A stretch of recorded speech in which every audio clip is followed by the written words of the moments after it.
Best varicose veins చికిత్సనే పొందండి. నొప్పి లేని చికిత్స కోసం సంప్రదించండి ఎబిస్ హాస్పిటల్. జై శ్రీకృష్ణ. దివ్య ధనుర్మాస వ్రతంలో అప్పుడే చూస్తూనే 9వ రోజుకి మనం చేరుకున్నాం.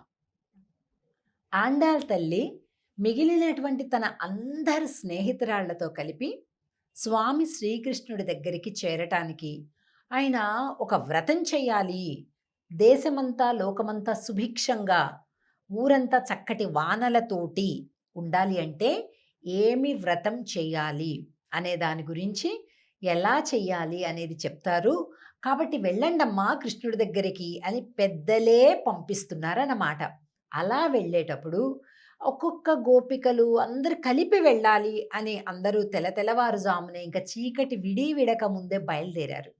అలాంటి సమయంలో కొంతమంది గోపికలు పాపం నిద్ర మెలకువ కాక వీరితో కలవలేదు. అలా ఎవరైతే కలవలేదో ఒక్కొక్కరిని కలుపుకుంటూ వెళ్తుంది ఆండాళ్ తల్లి. దీనివల్ల మనకి తెలియాల్సిన విషయం ఏంటి? ఎవరైనా భక్తి సాంప్రదాయంలోకి వారికిగా వారు రాకపోయినా మనం వారికి ఇందులో ఉండేటటువంటి ఆనందాన్ని తెలియచేసి వారికి అర్థమయ్యేలాగా చెప్పి వారిని కలుపుకొని భగవత్ సన్నిధికి వెళ్ళాలి అని అర్థం అన్నమాట. అలా ఇప్పటి వరకు ఒక 3 గోపికలు అయిపోయారు. 6వ పాసురం నుంచి ప్రారంభిస్తే 6, 7, 8 3 పాసురాలలో 3 ఆ తరహాలైనటువంటి ప్రవృత్తి స్వభావము కలిగినటువంటి ఆ గోపెమ్మలతోని నిద్ర లేపడం జరిగింది. ఇప్పుడు 4వ గోపిక నిద్ర మేలుకొలుప పడుతుంది. అసలు ఈ వేల్టి గోపిక ఎంత గొప్ప గోపిక అంటే, అందరూ కృష్ణుడు వెనక పడుతుంటే కృష్ణుడు ఈవిడ వెనక పడతాడట. వాళ్ళ నాన్నగారు ఒక పెద్ద భవంతి కట్టుకుందాము అని రకరకాల మణులు, రతనాలు, మాణిక్యాలు అన్నీ తెప్పించి పెడితే మంచివన్నీ కూడా ఈ గోపికకి భవనం కట్టించాడట. కొద్దిగా అటు ఇటు విరిగిపోయినాయి, చెరిగిపోయినాయి, పెద్ద కాంతి లేనివి అవన్నీ తను కట్టించుకున్నాడట. అంత ఇష్టం అంట ఈ గోపిక అంటే కృష్ణుడికి. కానీ ఆవిడ కూడా లోపల పడుకొని పోయింది. ఇంకా ఎందుకు ఇష్టము అంటే చాలా గొప్ప జ్ఞానం కలిగిన గోపికట ఈ గోపిక. మంచి శాస్త్రాలు చదివిన గోపిక అన్నమాట. ఎన్నో శాస్త్రాలు చదివిందట. గొప్ప విద్యావంతురాలు, గొప్ప పండితురాలు. స్వామికి చాలా ప్రీతినట. అంటే భగవంతుడికి జీవుడికి ఎన్ని రకాల సంబంధాలు ఉంటాయో, నవవిధ సంబంధాలు ఉంటాయండి. అందరికీ ఉంటాయి. నువ్వు భగవంతుణ్ణి నమ్మినా నమ్మకపోయినా, ప్రేమించినా ప్రేమించకపోయినా, నువ్వు నాస్తికుడువైనా ఆస్తికుడువైనా ఏం చేసినా ఆ సంబంధం ఉంటుంది. గుర్తించడమా, ఎంత గుర్తించడము, గుర్తించకపోవడమా అది సమస్య. అలా ఈ గోపిక పరిపూర్ణమైనటువంటి భగవత్ నవవిధ సంబంధ జ్ఞానం కలిగినటువంటిది అనమాట. నవవిధ భక్తులు కలిగినటువంటి గోపిక అన్నమాట. ఆ గోపికని చూద్దాం. తూమణి మాడత్ 9వ పాశ్రం అండి. తూమణి అంటే పరిశుద్ధమైనటువంటి మణులతోటి నిర్మింపబడినటువంటి భవనములో నిద్రించేటటువంటి ఓ అమ్మా అని అర్థం అనమాట. పాశ్రాన్ని చూద్దాం. మేము నిదానంగా చెప్తాం, మీరు కూడా కంగారు పడకుండా నిదానంగా, ఎందుకంటే కొద్ది ద్రవిడ భాష కదా, అందరికి కొత్తగా ఉంటుంది.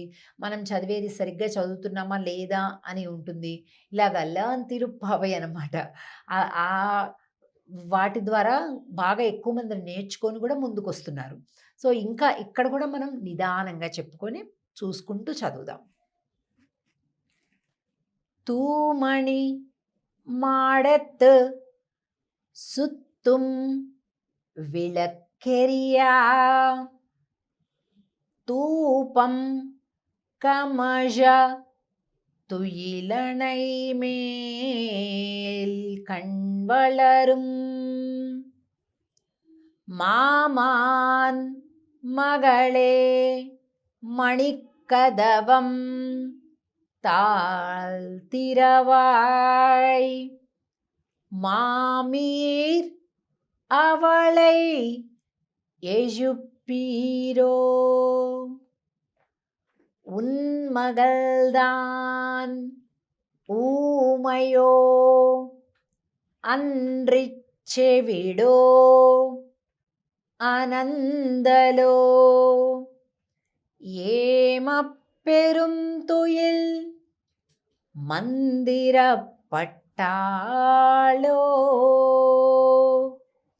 மாமாயன் மாதவன் வைகுந்தன் என்றென்று நாமம் பலவும் நவின்று ఏలోరెంబావాయ్.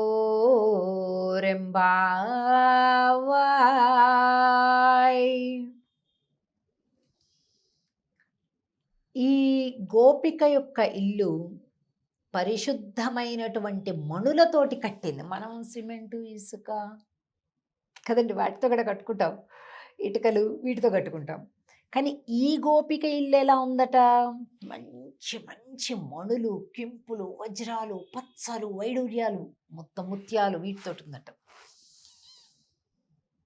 తూమణి మాడత్తు సుత్తుం విళక్కు ఎరియా.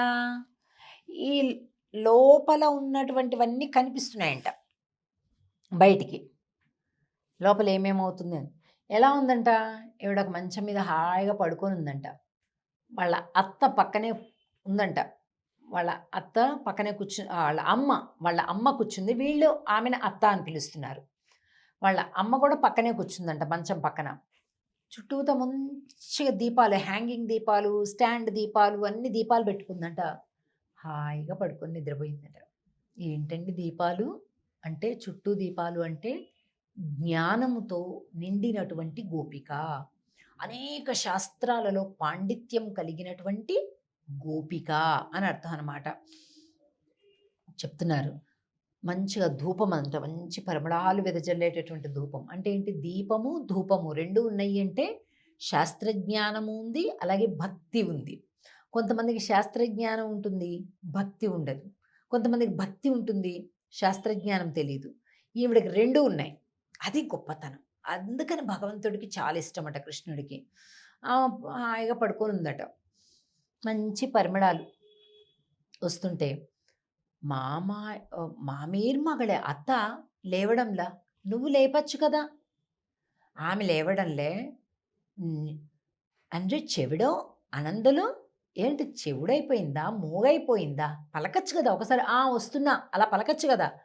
ఏమప్పేరుంతో మందిర పట్టాలో ఏదో మంత్రం వేసినట్టు పడుకుంది ఏంటత్తా మీ కూతురు.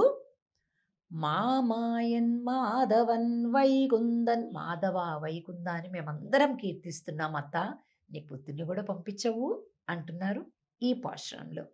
ఇంకా 10వ పాశ్రంలోకి రేపు ప్రవేశించబోతున్నాం, చూద్దాం. జై శ్రీకృష్ణ. ఆండాళ్ తిరువడిగళే శరణం.